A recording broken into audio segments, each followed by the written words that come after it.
You're sitting at dinner with people who love you.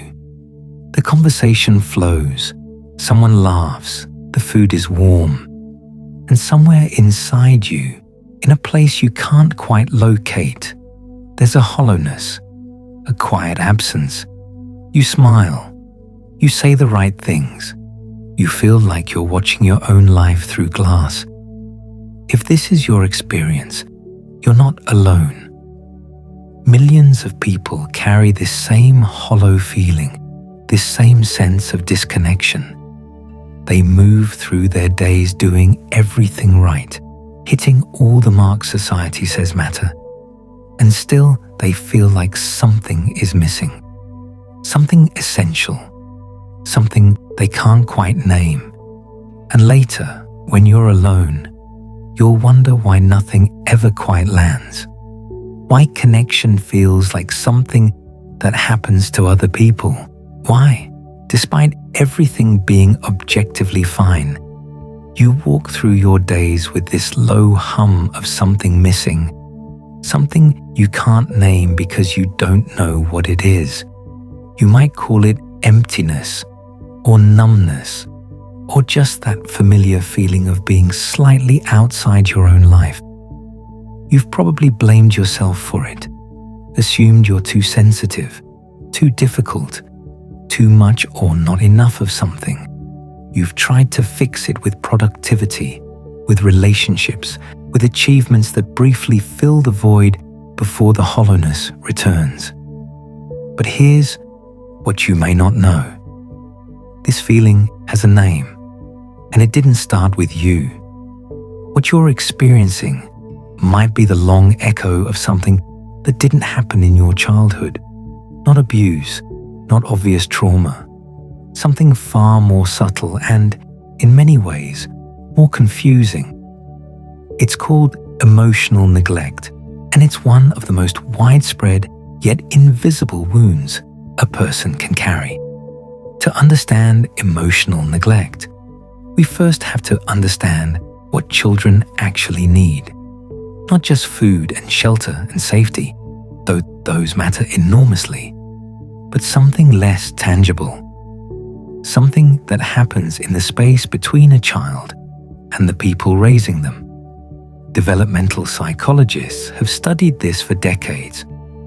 John Bowlby, the British psychiatrist who developed attachment theory in the mid-20th century, observed something that seems obvious now, but was revolutionary at the time.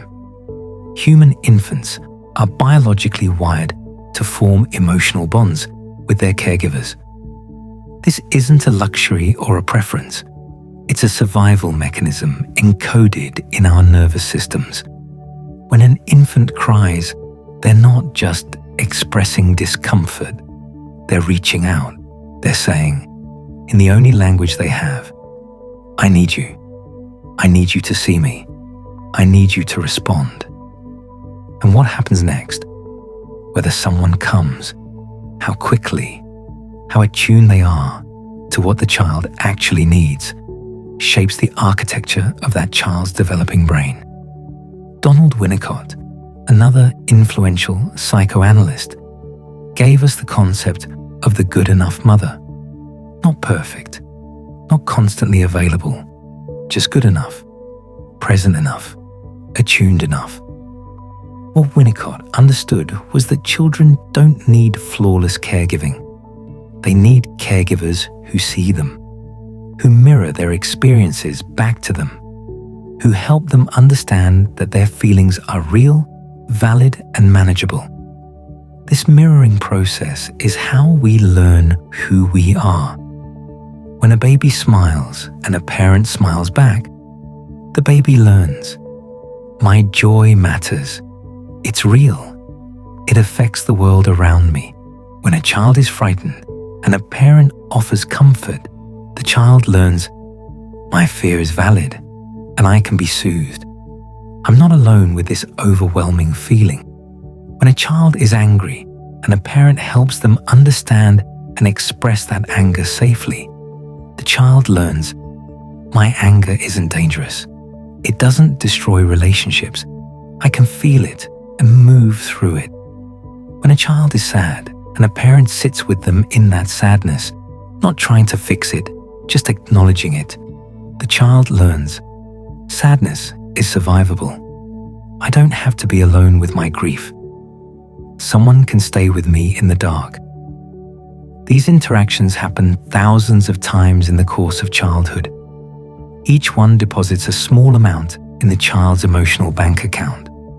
Over time, the child develops what psychologists call emotional regulation, the ability to experience feelings without being overwhelmed by them. They develop emotional literacy, the vocabulary to name and understand what they feel. They develop a fundamental sense of security, the knowledge that they can handle what life brings because they're not facing it alone. This is called emotional attunement, and it's the invisible foundation upon which a healthy sense of self is built. Mary Ainsworth, a developmental psychologist who worked closely with Bowlby, developed what became known as the strange situation, an experiment designed to observe how infants respond to brief separations from their mothers. What she discovered revolutionized our understanding of early attachment. Some infants, upon their mother's return, immediately sought comfort and were quickly soothed. These children had secure attachments, but others showed different patterns. Some avoided their returning mothers, turning away, suppressing their distress. These children had learned that reaching out brought no relief, so they stopped reaching. Others became intensely clingy and difficult to console. Their distress amplified rather than regulated. And a fourth group showed a confusing mix of behaviors, approaching and avoiding simultaneously, freezing, sometimes even falling down when the parent returned. These different attachment styles weren't random. They were adaptations. Each child had learned, through countless interactions, what to expect from their caregiver, and they had organized their behavior accordingly. The securely attached child learned, my feelings bring response. I can trust that my needs will be met. I'm safe to explore the world because I have a safe base to return to. The avoidantly attached child learns something very different. My feelings bring no response, or worse, rejection. It's safer to suppress my distress. I'll learn to need nothing from anyone. I'll become self-sufficient before I can even speak. This is the beginning of emotional neglect's legacy. The avoidant child isn't choosing to disconnect. Their brain is adapting to an environment where connection doesn't work. They're building neural pathways that will shape how they relate to themselves and others for decades to come. And here's what's particularly heartbreaking. These adaptations are invisible. The avoidant child often appears fine, independent, easy. They don't cry much. They don't cling. Parents sometimes even congratulate themselves on having such a low-maintenance child. But inside, that child is learning to disappear. But what happens when that attunement isn't there? When a parent is physically present but emotionally absent? When a child's feelings are consistently ignored, dismissed, or treated as inconvenient? This is where emotional neglect begins. And it begins in silence. Dr. Jonice Webb, a clinical psychologist who has devoted her career to understanding this phenomenon, describes emotional neglect as a parent's failure to respond enough to a child's emotional needs. Not abuse, not cruelty, just absence. A chronic failure to notice, validate, and respond to what a child is feeling. The crucial word here is enough. Webb emphasizes that no parent is perfect, and occasional failures in attunement are normal. even necessary for development. But when emotional unresponsiveness becomes a pattern, when a child's inner life is consistently treated as unimportant, something quietly breaks. And here's what makes emotional neglect so insidious. Unlike abuse, there's nothing to point to. No bruises, no screaming, no obvious villain. The neglected child often grows up in a home that looks completely normal from the outside. The parents may even be loving in their own way. They may provide excellent physical care, educational opportunities, financial stability.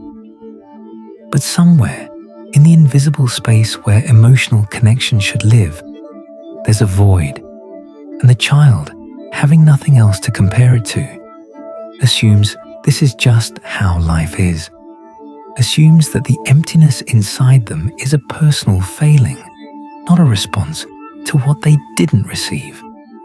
To understand why emotional neglect is so damaging, we need to look at what it does to a developing brain. Neuroscience has shown us that the brain doesn't develop in isolation. It develops in relationship. The connections between neurons, the pathways that will determine how we think, feel, and relate to others throughout our lives, are shaped by our earliest interactions with caregivers. When a child experiences consistent emotional attunement, their brain learns that feelings are safe, that emotions can be identified, expressed, and regulated, that reaching out to others brings relief. The child develops what researchers call a secure attachment style, an internal working model that says, "I am worthy of love. The world is generally safe. Relationships can be trusted." But when emotional attunement is absent, the brain adapts differently. And the brain is remarkably good at adapting. If expressing feelings brings no response, or worse, brings disapproval, the child's brain learns to suppress those feelings, to wall them off, to treat emotions as a problem to be managed rather than information to be understood.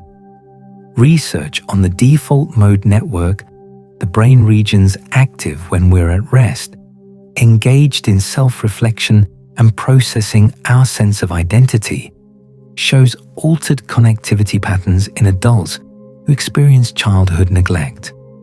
These changes affect autobiographical memory, self-perception, and emotional processing. The child who wasn't mirrored grows into an adult with a fragmented inner mirror. One meta-analysis examining data from over 36,000 participants found that childhood emotional neglect was one of the strongest predictors of alexithymia, a condition characterized by difficulty identifying, describing, and expressing emotions. People with alexithymia often appear fine on the outside, high-functioning, competent, but internally, they're living in an emotional fog. Asked what they feel, they genuinely don't know. This finding has been replicated across cultures and populations. Researchers at Stanford, reviewing 78 published studies, found that emotional neglect, emotional abuse, and physical neglect were particularly strong predictors of alexithymia in adulthood. The impact is neurobiological. Neglect during critical periods of brain development shapes how neural pathways form or fail to form for emotional processing. Studies examining the default mode network, a set of brain regions involved in self-referential thought, autobiographical memory, and social cognition, have found altered connectivity patterns in adults who experienced childhood neglect.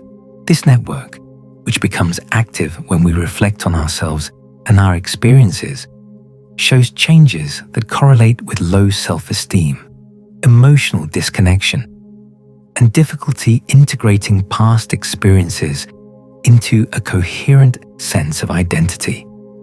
In simpler terms, the parts of the brain that help us know who we are, that help us feel connected to our own stories, that enable us to understand ourselves. These parts develop differently when emotional attunement is absent. The child who wasn't mirrored grows into an adult with a fragmented inner mirror. This isn't a character flaw, it's an adaptation. When your feelings were consistently ignored as a child, your brain learned to ignore them too. It was protecting you. The problem is that this protection doesn't shut off when you grow up. It becomes the water you swim in, so familiar, you don't even notice you're drowning. If you experienced emotional neglect, you may not remember it.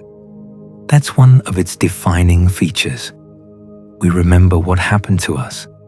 We struggle to remember what didn't happen. You might look back at your childhood and see nothing obviously wrong. Your parents weren't monsters. They may have worked hard, sacrificed for you, told you they loved you in their own way. And all of that can be true while emotional neglect was also happening. Maybe your mother was overwhelmed, too many children, too much work, her own unprocessed trauma taking up all the emotional bandwidth she had. Maybe your father was present but distant, raised in a generation that taught men to suppress their feelings, passing that silence down to you without meaning to. Maybe your parents were so focused on achievement, on doing things right, that the softer business of emotional connection fell by the wayside. Or maybe they were simply doing their best with what they had, which wasn't enough. Not because they were bad people, but because they themselves were never taught that emotions matter. This is one of the most painful realizations for adults working through emotional neglect. Most emotionally neglectful parents aren't villains. They're people who were themselves neglected, passing down what they never received. It's an inheritance no one asks for, and most don't even recognize. Clinical psychologist Lindsay Gibson, author of Adult Children of Emotionally Immature Parents, describes this pattern clearly. She identifies 4 types of emotionally immature parents. Emotional parents who are unpredictable and need their children to stabilize them. Driven parents who focus obsessively on achievement and control. Passive parents who avoid all conflict and difficult emotions. And rejecting parents who are withdrawn and dismissive. None of these parent types necessarily intend harm. Many genuinely love their children, but their own limitations, often rooted in their own emotional neglect, make true emotional connection impossible. They can provide the shell of a childhood, but not the soul of one. Understanding the causes can help remove the weight of self-blame that so many emotionally neglected adults carry. Let me outline some of the most common scenarios. Sometimes emotional neglect stems from depression or mental illness in a parent. A mother struggling with postpartum depression may be physically present, but emotionally unreachable.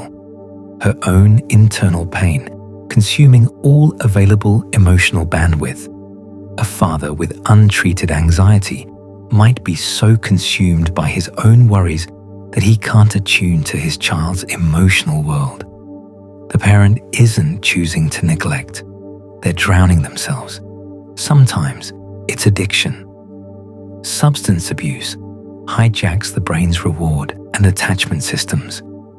An addicted parent may love their child desperately, but the addiction takes priority. The child learns early that they're competing with something powerful for their parents' attention and losing. Sometimes it's workaholism or external achievement focus. In many families, success is prioritized over connection.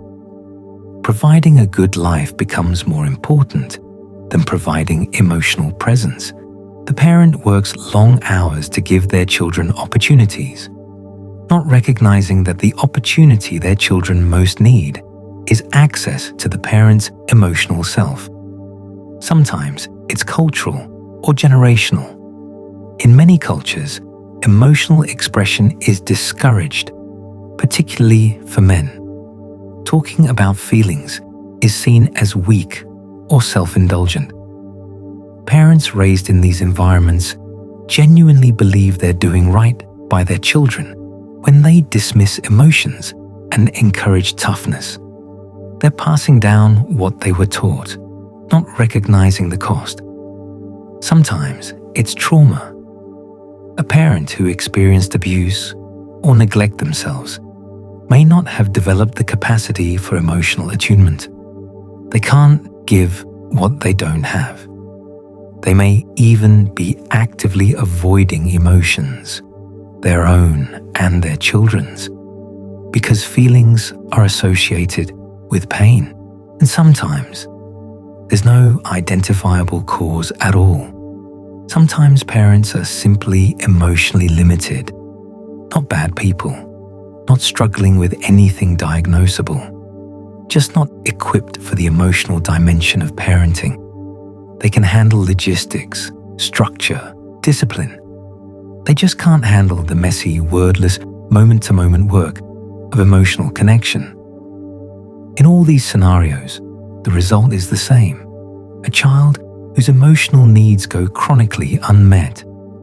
And that child, unable to understand adult psychology, makes the only sense they can of the situation. They conclude that their feelings don't matter, that they must be too much, that the problem somehow is them. What does emotional neglect actually look like in the moment? It's subtle. That's what makes it so easy to miss. It's the child who falls and scrapes their knee, and instead of receiving comfort, is told to stop crying, that it's not a big deal. The message received: my pain is too much. I should handle this alone.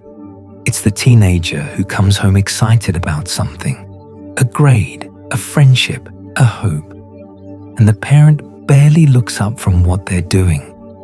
The message received: my joy doesn't matter. I don't matter. It's the child who senses something is wrong in the family, tension between parents, a sibling struggle, financial stress, and asks about it, only to be told everything is fine, nothing is happening. The message received: don't trust your perceptions. What you sense isn't real. It's the kid who does everything right, gets good grades, stays out of trouble, causes no problems, and still feels invisible, because the attention only comes when something is wrong, when there's a problem to solve. Existing as yourself, with your feelings and needs, isn't enough to be seen. Over time, these small absences accumulate. The child learns, in ways they can't articulate, that their inner life is not important, that feelings are inconvenient, that the safest thing to do is to need nothing, feel nothing, ask for nothing. There's a particular loneliness in this experience. It's not the loneliness of having no one around. The emotionally neglected child often has plenty of people in their life. It's the loneliness of not being known, of being seen physically but invisible emotionally, of being surrounded by people who somehow don't perceive you. This loneliness becomes the water the child swims in. They may not even recognize it as loneliness because they've never known anything different. They think this is just how life is. They think everyone feels this way. They think the distance between themselves and others is normal. As adults, people with histories of emotional neglect often describe this sensation: being at a party surrounded by friends and feeling utterly alone, sitting next to a partner and feeling miles away, having people in their life who care about them and still feeling fundamentally unseen. The loneliness isn't about being physically alone. It's about the absence of emotional resonance. It's about going through life feeling like a ghost, present but not quite there, visible but not seen. And so they build a wall, not consciously. The brain does it for them. It walls off the emotions that brought no response. It walls off the need for connection that was never met. It walls off the self that was never mirrored. And then, one day, they grow up, they leave home, they build a life, and they wonder why they feel so empty. There's another dimension of emotional neglect that we need to explore: what it does to the body. We often think of emotions as purely mental phenomena, thoughts and feelings that happen in the brain. But emotions are fundamentally physical experiences. They live in the body, and when emotions are chronically suppressed, the body carries the cost. Bessel van der Kolk, a psychiatrist who has spent decades studying trauma, titled his influential book, "The Body Keeps the Score." The principle applies powerfully to emotional neglect. Even when the mind walls off emotions, the body continues to register them. That tightness in your chest, the chronic tension in your shoulders, the knot in your stomach that never fully releases. These are emotions, speaking in the body's language. Many adults with histories of emotional neglect develop what psychologists call somatic symptoms, physical manifestations of emotional distress, chronic pain without clear medical cause, digestive problems, headaches, fatigue that sleep doesn't fix. The body is expressing what the mind can't acknowledge. Research on the nervous system helps explain why. When we experience stress, the sympathetic nervous system activates. Heart rate increases, muscles tense, the body prepares to fight or flee. In a healthy development, a caregiver helps the child return to a regulated state. The child is frightened. The parent soothes them. The child's nervous system learns that arousal can be followed by calm. That distress is temporary and manageable. But when no one helps the child regulate, the nervous system doesn't learn that lesson. It may stay chronically activated, trapped in a state of constant low-grade stress. Or it may swing to the other extreme, becoming numb and shut down, the freeze response. Either way, the child grows into an adult with a dysregulated nervous system, a body that doesn't quite know how to find calm. This is why healing from emotional neglect isn't purely cognitive work. You can understand your history intellectually and still have a body stuck in old patterns. Healing often requires somatic approaches, practices that work with the body directly. This might include breath work, which can shift the nervous system out of stress states, yoga and movement practices that help reconnect mind and body, touch-based therapies that provide the physical attunement that was missing. Even simple practices like noticing where you hold tension and consciously releasing it. The body remembers what the mind forgot, and the body needs attention in order to heal. The symptoms of childhood emotional neglect in adulthood are pervasive and easy to misdiagnose. They can look like depression, anxiety, relationship problems, perfectionism, addiction. They can look like a successful person with an inexplicable sense that something is wrong. Let me describe some patterns. See if any feel familiar.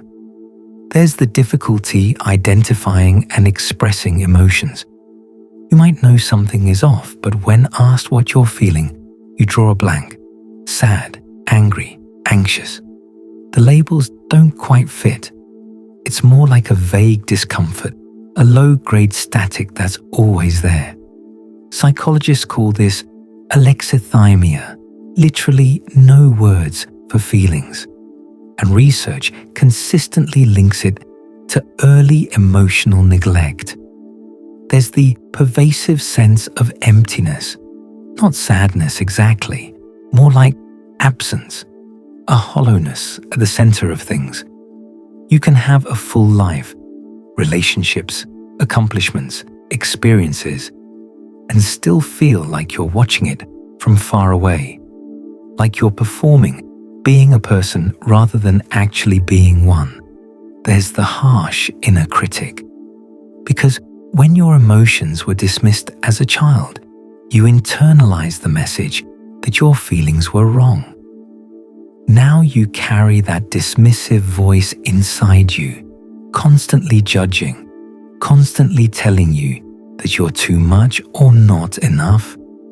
The critic doesn't feel like a foreign invader. It feels like the truth. There's the difficulty with self-care, because self-care requires treating yourself like you matter. And if your emotional needs were ignored as a child, you learn that you don't. So you push through exhaustion. You skip meals. You don't take breaks. You take care of everyone else while quietly neglecting yourself, repeating the pattern that was modeled for you. There's the struggle in relationships. Maybe you feel disconnected, even in close relationships. Maybe you don't know what you need from others, or you feel guilty asking. Maybe you attract people who repeat the pattern, emotionally unavailable partners who feel familiar because distance is what you know. Or maybe you avoid deep relationships altogether because intimacy requires vulnerability, and vulnerability was never safe. Let me expand on the relationship patterns because they're so central to the experience.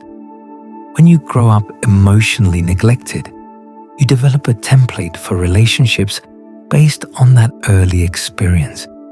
You learn that closeness comes with distance, that love feels like loneliness, that needing is shameful, that the safest way to be in relationship is to not really need anything from the other person. This template operates unconsciously. You don't think, I should seek out emotionally unavailable partners because that's what feels familiar. But something in you is drawn to that dynamic. When you meet someone warm and available, it might actually feel uncomfortable, too close, too intense, somehow suspicious. When you meet someone distant and withholding, it feels like home, not comfortable, but familiar. And familiar, for the emotionally neglected, often gets confused with safe. This is what psychologists call repetition compulsion, the tendency to recreate in adulthood the dynamics of childhood. The theory is that we unconsciously seek out situations that give us the opportunity to resolve old wounds. The problem is that without awareness, we just repeat the pattern rather than healing it.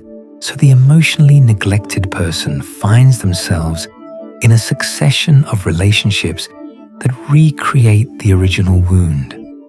They fall for someone distant and spend the relationship trying to earn their attention, just as they tried to earn their parents' attention. They mistake longing for love because longing is what they learned love felt like. They work harder and harder to be seen, never recognizing that they're trying to solve a childhood problem in an adult relationship. Alternatively, some people with histories of emotional neglect avoid relationships altogether. Intimacy feels threatening because it requires vulnerability. To be truly known by another person means letting them see your emotions, the very thing you learned to hide. The possibility of rejection feels unbearable because it would confirm the original wound. You are not worth responding to. Others become caretakers in relationships. Since they learned their own needs didn't matter, they focus entirely on the other person's needs. They become excellent at attunement, often hyper-vigilant about others' emotional states, because they learn to scan for cues about how to behave in order to stay safe. But they lose themselves in relationships, having no idea what they want or need, sacrificing their authentic self to maintain connection. All of these patterns make sense as adaptations. None of them are character flaws, and all of them can be changed through awareness and intentional work. There's the perfectionism. If love and attention only came through achievement, you learned that your worth depends on what you do, not who you are. So you perform, you achieve, you set impossibly high standards because anything less feels like proof of your fundamental inadequacy. Rest feels dangerous. Slowing down feels like giving up. There's the feeling of being fundamentally flawed. This is perhaps the most painful symptom, a deep, wordless sense that something is wrong with you. Not your behavior, not your choices, you at the core. Because when a child's emotional needs are consistently unmet, they can't understand it as a failure of the parent. They're too young, too dependent. The only explanation their developing mind can construct is, I must not be worth responding to. I must be unlovable. This core belief, I am fundamentally flawed, operates below conscious awareness. You don't think it so much as you feel it. A background radiation that colors every experience. It's why compliments never quite land. Why success never quite satisfies. Why the emptiness never quite fills. Let me go deeper into some of these patterns. The difficulty with emotions. What researchers call alexithymia isn't just an inconvenience. It fundamentally alters how you experience being alive. Emotions are information. They tell us what we want, what we need, what matters to us. They guide our decisions, shape our relationships, connect us to others. When you can't access your emotions, you're navigating life without a compass. People with alexithymia often make major life decisions based on logic alone, only to find themselves miserable in careers that looked right on paper, but feel wrong in practice. They may stay in relationships that aren't working because they can't identify the feelings that would tell them to leave.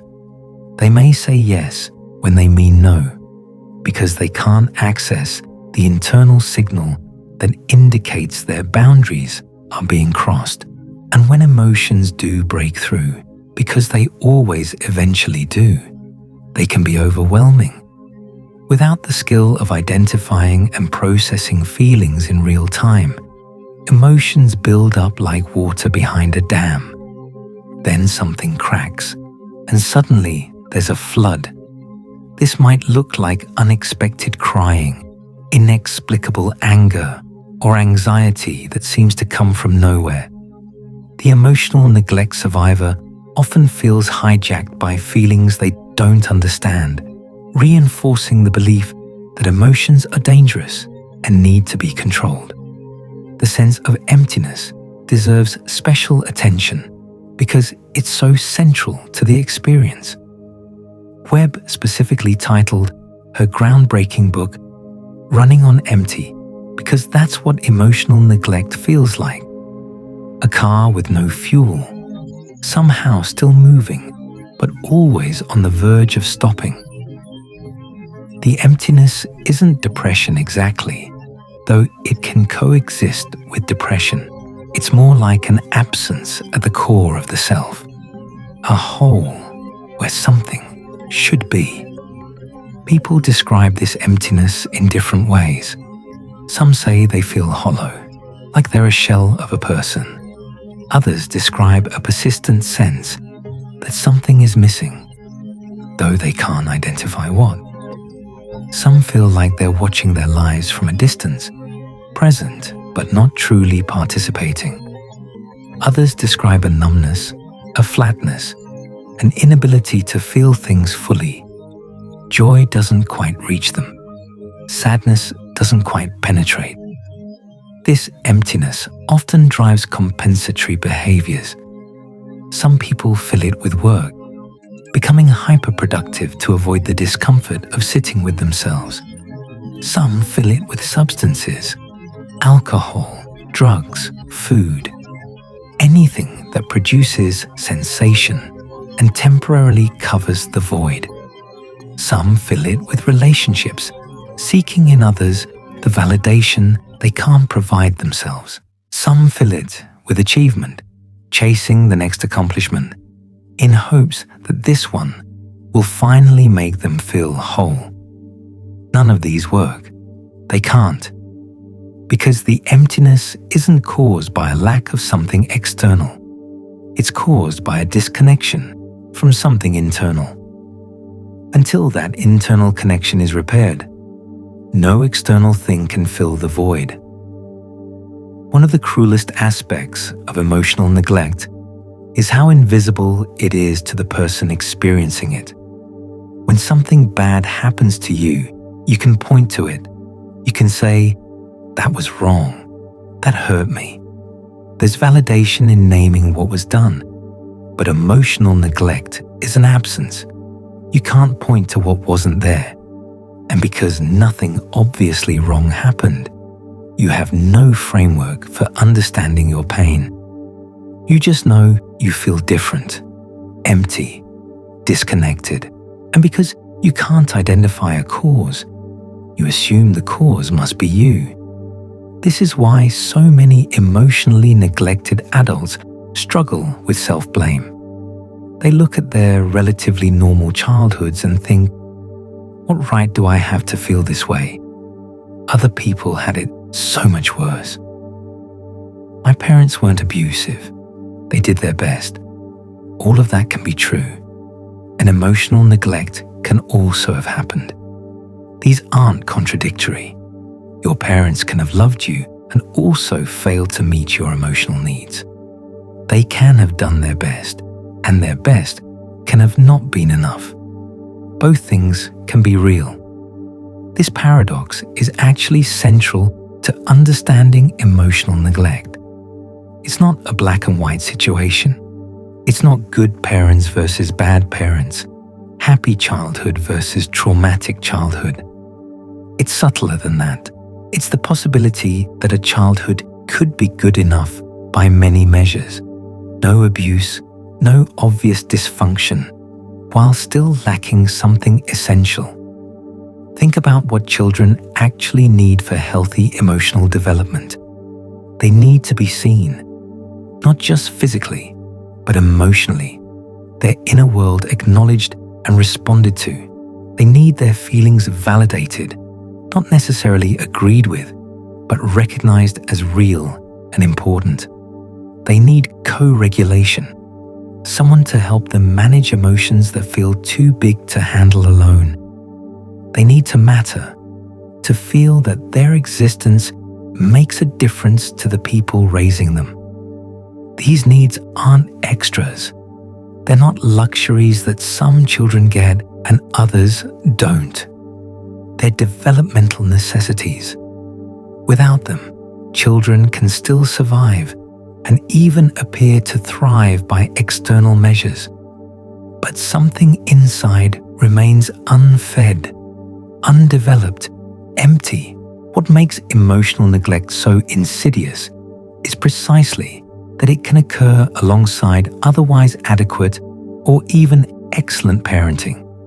The child who is physically cared for, educationally supported, Never hit, never screamed at. That child can still be emotionally neglected.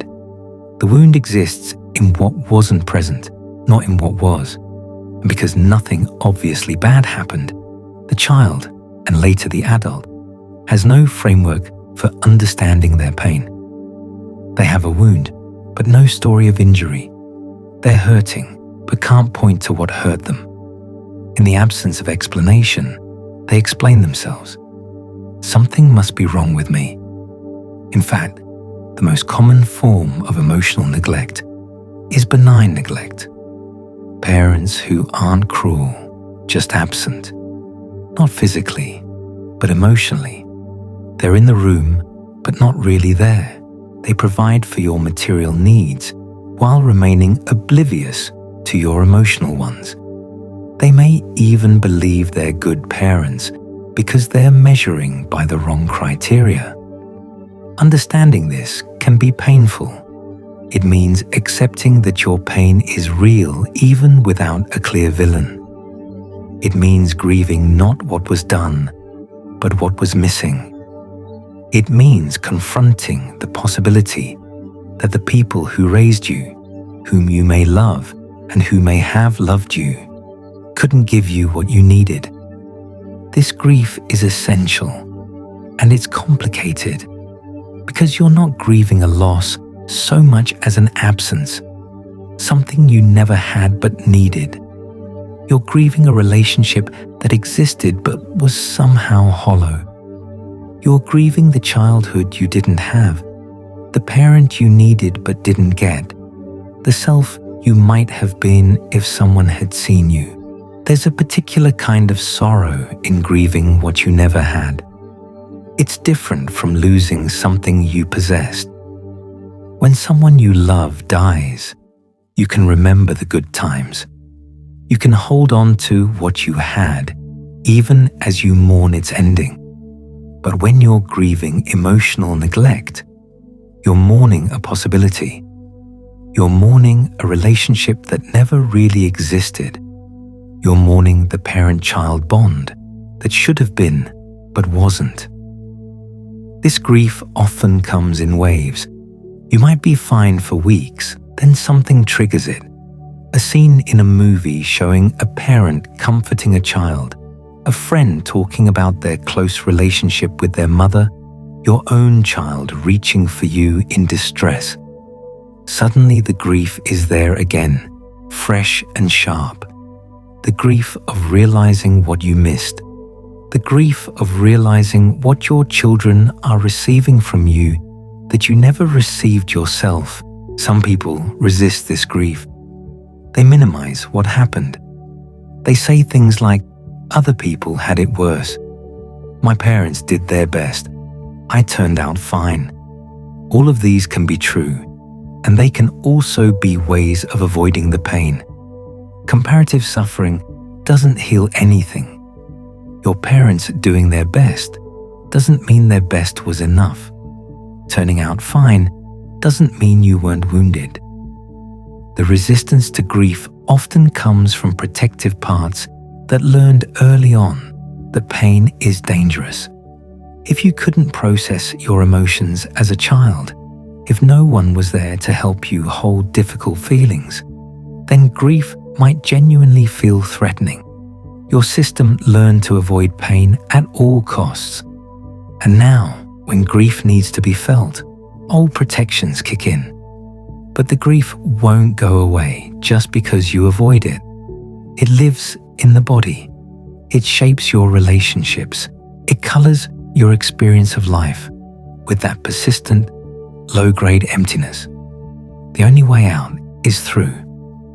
Let's talk about how emotional neglect echoes through generations.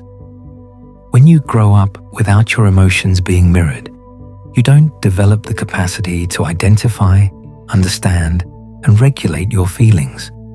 These are learned skills, taught through countless small interactions between caregiver and child.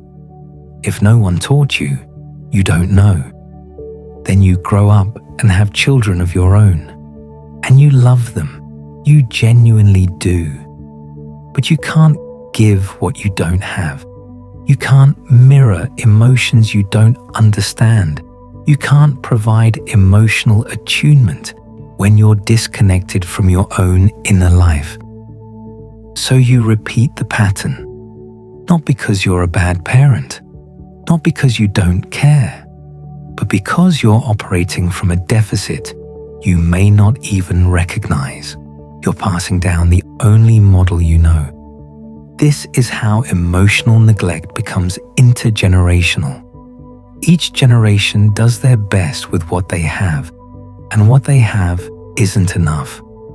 The emptiness gets handed down like an inheritance no one asked for. Breaking this cycle requires what feels counterintuitive. You have to feel what you've been avoiding. You have to grieve what you never had. You have to develop as an adult the emotional skills you should have learned as a child. It's harder to learn these things later. The brain is less plastic, the patterns more entrenched. But it's possible. Understanding the intergenerational pattern can actually be a source of compassion. When you see your parents through this lens, as people who were likely also emotionally neglected, doing their best with what they had, it becomes harder to demonize them. Not impossible. Some parents are genuinely harmful, and anger is sometimes appropriate. But often, parents who emotionally neglect their children are simply passing on their own wounds without realizing it. Your grandmother may have experienced neglect. She raised your mother without emotional attunement because she never received it herself. Your mother, in turn, raised you the same way, not out of cruelty, but out of limitation. She couldn't give what she didn't have. She couldn't teach what she didn't know. This doesn't excuse the damage. Your pain is real regardless of its origins. But understanding the lineage can shift something. It can help you see yourself not as uniquely broken, but as one link in a chain that you have the power to break. The research is clear that the cycle can be interrupted. Studies show that a parent's own attachment history doesn't have to determine their child's attachment style. What matters most is whether the parent has made sense of their own history. A parent who has processed their childhood experiences, who has grieved what was missing, understood how it affected them, and developed the capacity for emotional awareness, can raise securely attached children even if their own attachment was insecure. This is called earned secure attachment, and it's one of the most hopeful findings in developmental psychology. Your past doesn't have to determine your future. The patterns are strong, but not immutable. With awareness and work, the cycle can end with you. What does healing look like? It begins with recognition. Simply naming what happened, or rather, what didn't happen, can be profoundly validating. For many people, discovering the concept of childhood emotional neglect is the first time their experience has ever been named. The first time they've understood that the emptiness has a source outside themselves. This recognition often brings relief and grief in equal measure. Relief that you're not fundamentally broken. Grief for what you deserved but didn't receive. Both feelings are valid. Both need to be felt. Healing also requires reconnecting with your emotions. This sounds simple, but isn't. If you've spent decades with your feelings walled off, you've essentially lost the neural pathways for emotional awareness. You have to rebuild them. This might mean practicing the basic skill of checking in with yourself. What am I feeling right now? It might mean keeping a list of feeling words and trying to match your internal experience to them, building a vocabulary for something you never had words for.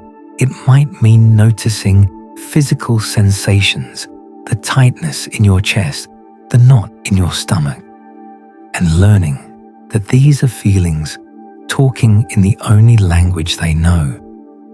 Therapy can be enormously helpful here. Approaches like internal family systems, developed by Richard Schwartz, offer a framework for understanding your inner world as composed of different parts: wounded parts that carry pain, protective parts that guard against that pain, and a core self that is calm, curious, and capable of healing.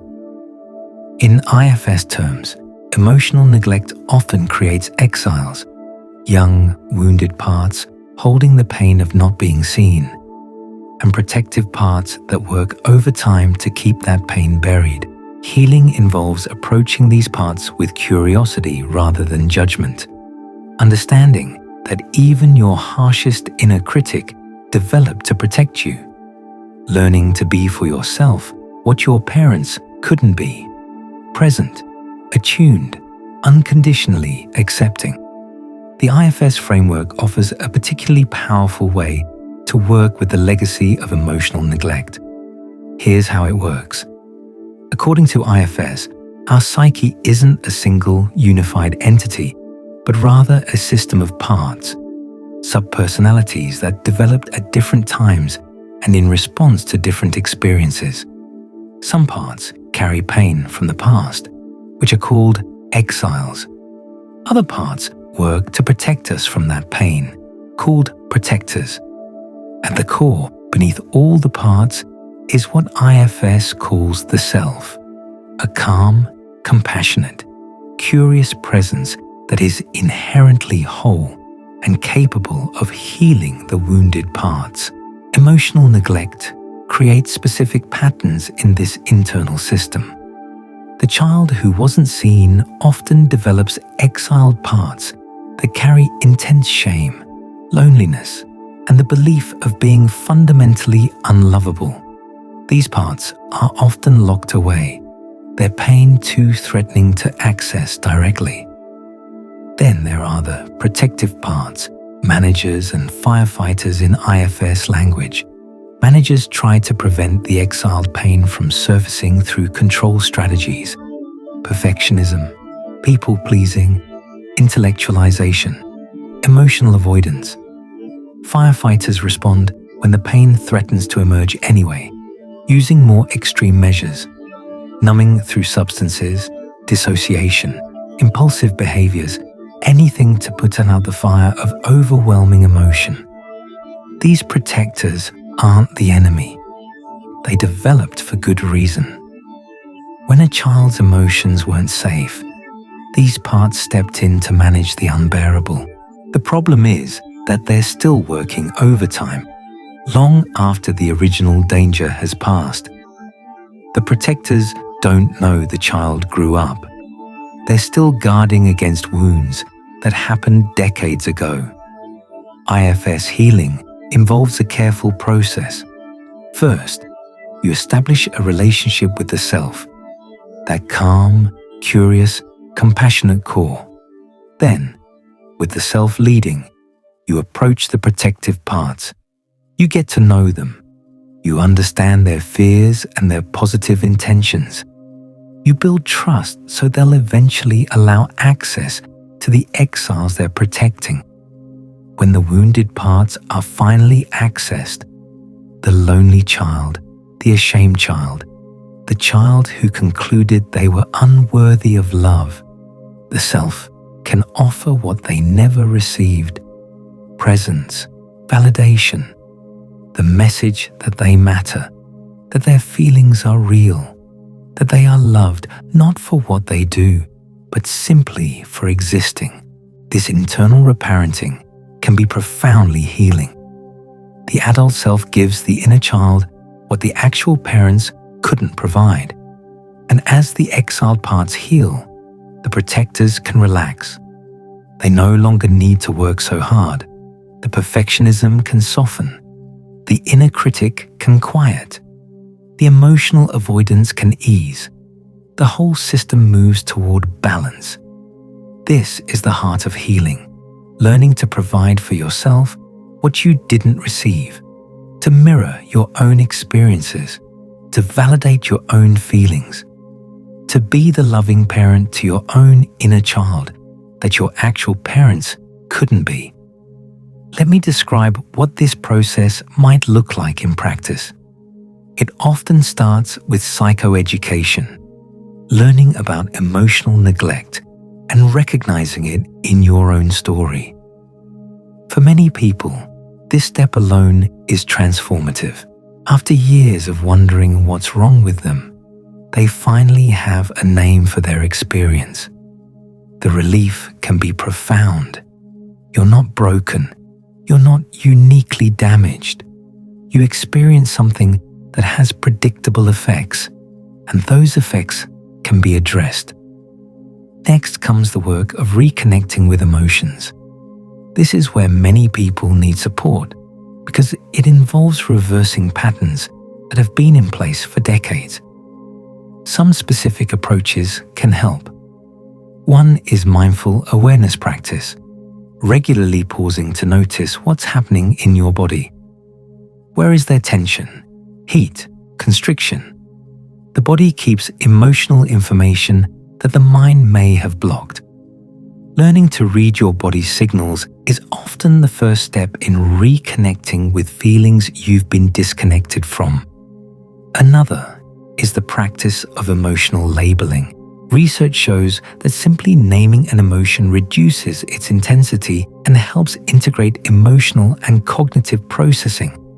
So when you notice something, that knot in your stomach, that heaviness in your chest, try to name it. Sad, anxious, angry. If you can't find the right word, that's okay. The practice itself builds the neural pathways for emotional awareness. Journaling can be powerful. Writing about your experiences and feelings creates space for reflection. It externalizes the internal, making it easier to observe. Many people find that they can access emotions on paper that they couldn't access in conversation. The privacy of the page removes the fear of judgment. Self-compassion practice is essential. This involves deliberately treating yourself with kindness, especially when you're struggling. For many emotionally neglected adults, this feels foreign or even wrong. You might have a part that believes you don't deserve compassion. But that belief is the neglect talking. It's the internalized message that your needs don't matter. Self-compassion actively counters that message. Dr. Kristin Neff, a researcher who has studied self-compassion extensively, describes it as having three components. Mindfulness, which means being aware of your suffering without over-identifying with it. Common humanity, which means recognizing that struggle is part of the shared human experience. And self-kindness, which means treating yourself with warmth and understanding. For emotional neglect survivors, this often means speaking to yourself the way you would speak to a dear friend who is hurting. Working with the inner critic is another crucial aspect. The harsh, judgmental voice inside you. The one that says you're not good enough, that you're too much, that you're fundamentally flawed, isn't your enemy. It's a protective part that developed for a reason. When your real emotions were dismissed, the critic stepped in to preempt further rejection by dismissing them first. It was trying to keep you safe. Understanding this can change your relationship with the critic. Instead of fighting it, you can get curious about it. What is it afraid of?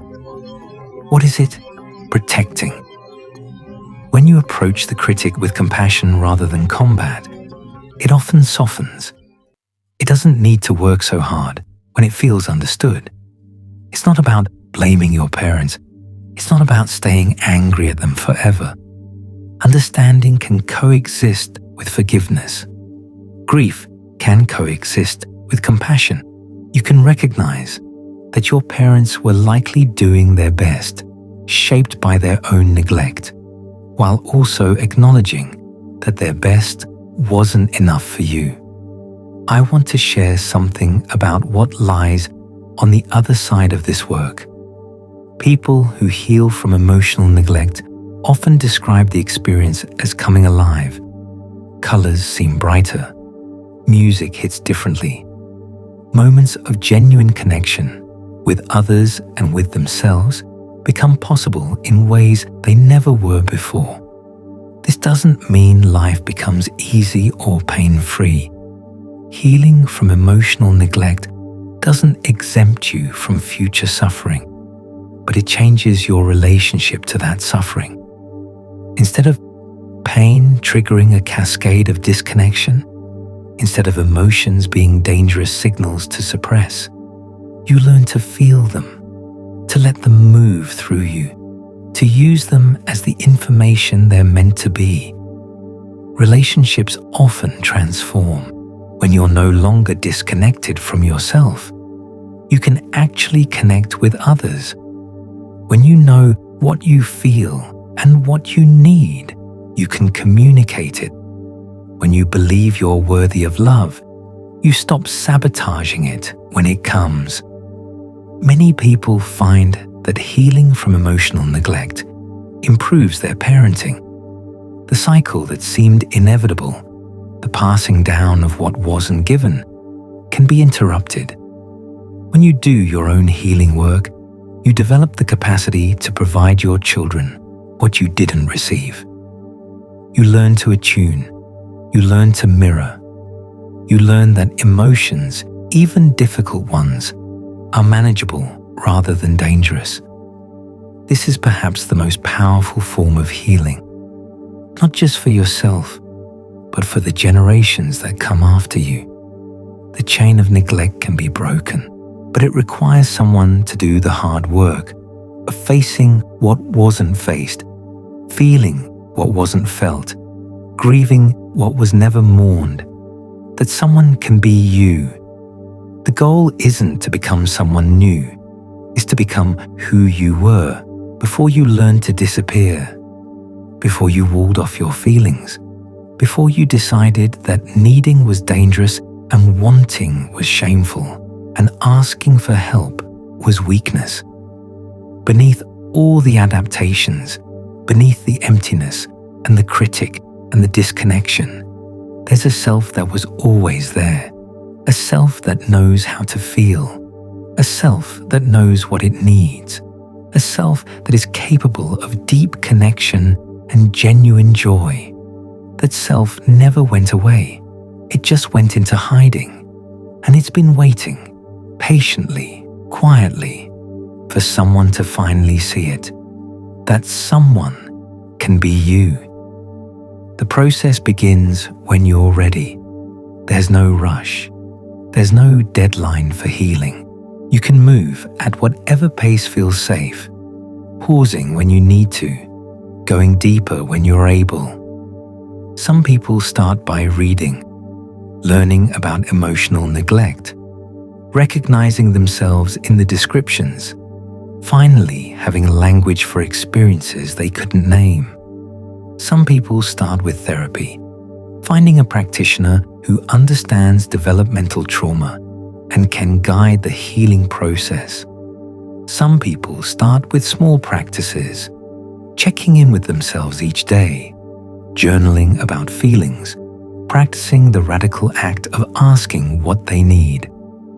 However you begin, know this: the step you're taking right now, engaging with this material, considering whether it applies to you, allowing yourself to wonder about your own childhood. This is already part of healing. Awareness is the first step. You're taking it. The process isn't linear. Healing rarely is. There will be days when you feel like you've made enormous progress, when emotions flow freely and connection feels possible, and the emptiness recedes. And there will be days when the old patterns return, when the wall goes back up, when you wonder if any of this work is actually changing anything. Both experiences are normal. Both are part of the journey. Some practical things to remember as you do this work. Progress often feels like regression. When you start accessing emotions you've suppressed for decades, it can feel worse before it feels better. The feelings that come up may be intense. Grief, anger, sadness you've been holding since childhood. This intensity isn't a sign that you're failing. It's a sign that the wall is coming down. The feelings were always there. Now they're finally being acknowledged. You don't have to do this alone. In fact, healing from emotional neglect often requires the experience of being seen by another person, the very thing that was missing in childhood. This might mean working with a therapist. It might mean confiding in a trusted friend. It might mean joining a support group of others who understand. The isolation that emotional neglect creates is part of what needs to heal. Connection is part of the medicine. Small steps matter. You don't have to have a dramatic breakthrough. You don't have to cry for hours or have a revelation that changes everything overnight. Healing happens incrementally. In the moment you pause to ask yourself what you're feeling, in the time you take a break, even though the inner critic says you should keep working, in the conversation where you express a need rather than suppressing it. Self-compassion is not self-indulgence. This is important because emotionally neglected people often resist self-compassion, believing that being kind to themselves is weak or self-pitying. But self-compassion is actually what makes growth possible. You can't heal from a place of self-attack. You have to create internal conditions of safety before the wounded parts can emerge. Your parents may not be able to give you what you need now. Some people hope that healing means finally getting their parents to see them, to acknowledge what happened, to become the parents they needed. Sometimes this happens. Often it doesn't. Your parents may be too limited, too defended, too unaware to provide what you need. Healing means learning to grieve that and to provide for yourself what they couldn't provide. Healing from emotional neglect isn't about becoming a different person. It's about coming home to yourself. It's about reclaiming the parts of you that you buried to survive. It's about learning, perhaps for the first time, that your feelings matter, that your needs are valid, that you are worthy of love, not because of what you do or achieve, but simply because you exist. This is hard work. It doesn't happen quickly. There will be setbacks and resistance and days when the wall feels safer than the vulnerability of feeling. That's okay. Healing isn't linear, but it's possible. Research confirms it. Clinical experience supports it. And the countless people who have done this work and emerged more whole, more connected, more alive, they're proof that the wound, invisible as it is, can heal. Let me speak directly to you for a moment. If what I've described sounds familiar, if you've spent years feeling empty, disconnected, fundamentally flawed, and have never understood why, I want you to know something. You're not broken. You're adapted. Everything you are is a response to what you experienced. The walls you built, the emotions you suppressed, the distance you maintained from others and from yourself. These were survival strategies. They made sense at the time. They protected you when you had no other protection. But you're not a child anymore. You don't need those walls the same way. What kept you safe then is limiting you now. The emptiness you feel isn't proof that you're unlovable. It's proof that your love was never received. There's a difference. The problem was never your worthiness. The problem was that no one was there to see it. I know this might be hard to believe. The inner voice that tells you you're flawed, that you're too much, that something is fundamentally wrong with you. That voice has been there a long time. It feels like truth because it's so familiar. But familiarity isn't the same as accuracy. Let me offer you an alternative narrative. What if there's nothing wrong with you? What if everything you've been criticizing yourself for is actually an intelligent adaptation to a difficult situation? What if the person you've been so hard on has actually been doing their best to survive conditions they didn't create and couldn't control? The child you were needed things, needed to be seen, to be heard, to be validated, to have their emotions met with attention rather than dismissal. Those needs weren't excessive. They were developmentally appropriate. They were the needs every child has. And when those needs weren't met, you adapted. You figured out how to survive. You built strategies to minimize pain and maximize whatever limited connection was available. You became self-sufficient before you had language to describe why. You learned to need nothing because needing brought nothing. That child was brilliant, resilient, adaptive.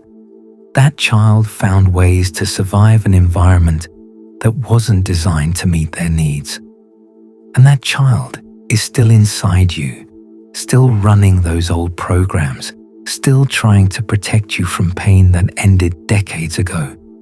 Healing means recognizing that child, honoring what they went through, appreciating the strategies they developed, and then, gently, beginning to show them that things are different now, that it's safe to feel, that needs can be expressed, that vulnerability won't destroy them.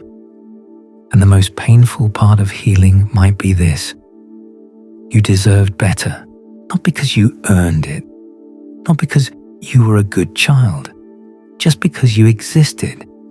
Every child deserves to be seen, known, validated, emotionally held. You deserved that, and you didn't get it. Grieving that, truly letting yourself feel the weight of what was missing, is hard. It's easier to keep blaming yourself, to keep performing, to keep the wall intact. But the wall is also a prison, and you've been in that prison long enough. Here's what I'll leave you with. Emotional neglect is one of the most common and least discussed forms of childhood trauma. It operates in silence, leaving no marks that others can see. It teaches children that their inner lives don't matter, that emotions are problems, that the safest way to exist is to need nothing. And it creates adults who walk through the world feeling hollow, who struggle to name what they feel, who wonder what's wrong with them, without realizing the answer lies in what was missing, rather than what was done. The research on emotional neglect continues to grow. Studies consistently show its impact on mental health, relationships, and even physical well-being. It's associated with higher rates of depression, anxiety, substance abuse, and relationship difficulties. It affects how the brain develops and how the nervous system regulates. It shapes self-concept and attachment style. But the research also shows that healing is possible. The brain retains plasticity throughout life. New neural pathways can be formed. Secure attachment can be earned. The patterns that developed in response to early neglect can be recognized, understood, and changed. This is perhaps the most important message. You are not stuck with what happened to you. The wound is real, but so is the capacity to heal. The emptiness exists, but so does the potential for fullness. The wall was necessary once, but it doesn't have to stand forever. But knowing is the first step. Naming the wound is the beginning of healing. And you can heal, not by forgetting your past, but by understanding it. Not by blaming your parents forever, but by grieving what they couldn't give. Not by becoming someone new, but by finally becoming yourself. The invisible wound can be seen. The unnamed pain can be named. The wall can come down. This isn't wishful thinking. It's what the research shows. It's what countless clinicians have witnessed. It's what people who have done this work will tell you. There is a life on the other side of the wall. There is a self waiting to be reclaimed. There is a fullness where the emptiness used to be. The wound you carry isn't your fault. But the healing, that gets to be yours. And on the other side, waiting, is the person you always could have been. Not despite what you went through, but because you finally let yourself feel it. There's something else I want you to understand. The healing you do isn't just for you. It ripples outward. When you develop the capacity to be present with your own emotions, you develop the capacity to be present with others. When you learn to meet your own needs, you become capable of truly seeing the needs of those around you, your partner, your friends, your children. The emotional neglect that was passed to you doesn't have to be passed on. The cycle can end. Not because you become a perfect parent or partner, but because you become an aware one. Because you recognize the patterns when they emerge. Because you notice when you're being distant and choose to be present. Because you've done the internal work that makes genuine connection possible. You don't have to have all the answers right now. You don't have to understand everything or fix everything all at once. Healing is a journey, not a destination. It unfolds over months and years, in moments of clarity and moments of confusion, in steps forward and steps back. And what matters is that you've started. What matters is that you're here, reading this, considering whether the invisible wound might be yours to heal. What matters is that somewhere inside you, a small voice, maybe the voice of the child you were, is saying, maybe this is what's been wrong all along. Maybe this explains everything. That voice is worth listening to. That voice has been waiting a long time to be heard. This is how the world heals, person by person. Someone in the chain of neglect says, "This ends with me." Someone does the hard work of facing their own wounds so they don't inflict those wounds on others. Someone breaks the pattern. That someone can be you. Your feelings matter. They always did. It just took some time for someone to tell you. Someone is telling you now. Not because you need permission to feel. Not because your emotions require external validation to be real. But because sometimes, after a lifetime of silence, it helps to hear someone say it out loud. What you feel matters. Who you are matters. The child you were deserved to be seen. The adult you become deserves to heal. And the person you're becoming, the one on the other side of this work, the one who can finally feel their own life, is worth every difficult step of the journey. You are always worthy. You are always enough. The wound was never proof of your inadequacy. It was proof of what you survived. And now, finally, you can begin to live.